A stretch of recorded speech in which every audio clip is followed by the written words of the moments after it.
लाडली बहन योजना से करीबन 80 लाख महिलाओं को बाहर कर दिए जाने पर अब उद्धव गुट नेता आदित्य ठाकरे बेहद आक्रामक नजर आ रहे हैं। उन्होंने कहा कि बीजेपी एक फर्जी योजना वाली सरकार है और अक्सर फर्जी योजनाओं में लोगों को फंसाती है।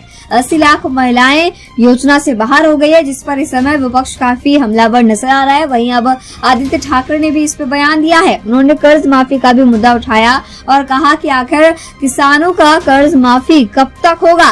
सरकार सिर्फ लोगों को आशाएं देती है, लेकिन उनकी मुश्किलें दूर नहीं करती है, बल्कि उन्हें सिर्फ फर्जी योजनाओं में फंसाती है। क्या कुछ आदित्य ठाकरे ने इस पूरे मुद्दे पर कहा है, सुनिए। मला हे आम्ही पहिल्या दिवसापासून सांगत आलेलो आहोत की हे सरकार बोगस स्कीमचं सरकार आहे।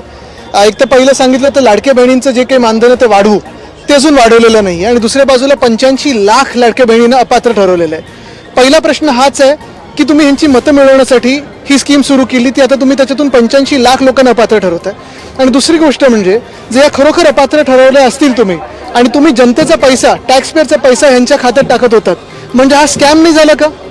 म्हणजे ज्यांनी हे पैसे टाकले त्यांच्या खात्यामध्ये ते घोटाळेबाज नाही झाले का? आणि दुसरं म्हणजे ज्यांनी तुमच्यावर विश्वास ठेवून या खात्यामध्ये जे पैसे आले असतील त्याच्यावर पुढे काही स्वप्न पाहिले असतील, त्यांच्या स्वप्नांचं काय मग? असं आम्ही किती दिवस ऐकतोय। पण हे सगळे जे विषय आहेत ते सरकार फक्त घोषणा करत आहे, पुढे काही करत नाहीये। आणि एका बाजूला ह्या सगळ्या घोषणा आणि दुसऱ्या बाजूला पेट्रोल, डिझेल, आता सीएनजीचे दाम वाढलेले आहेत, म्हणजे महागाई वाढवत जायची आणि दुसऱ्या बाजूला असे काही गोंधळ घालत जायचे, हेच सरकार आता बसलेलं डोक्यावर। मला थोडी याच्यावर माहिती घ्यायला लागेल, पण दोन्ही म्हणजे संजय राऊतजी असतील किंवा अनिल देशमुखजी असतील ह्यांच्यावर नंतर कोर्टाने ह्यांच्या केसेसवर आणि ह्यांना आत टाकण्यावर काय ताशारी मारलेत हे आपण नक्की पाहावं। कारण ह्या देशामध्ये ईडी, आयटी, सीबीआयला कसं वापरलं जातं आणि ह्या देशामध्ये ह्या तिन्ही यंत्रणेमुळे राजकारणानं तर सतवलं जातच, विरोधी पक्षाला तर सतवलं जातच, पण ह्याच सोबत ह्याच यंत्रणेमुळे इथून सगळा जो FDI आहे तो बाहेर चालला आणि कोणी गुंतवणूकदार येत नाही आपल्याला। काही लोकांवर मी बोलत नाही, ठाण्यातली अजून खूप प्रकरणं येतील, मुख्यमंत्री कार्यालयातून तुम्हाला लवकरच समजेल।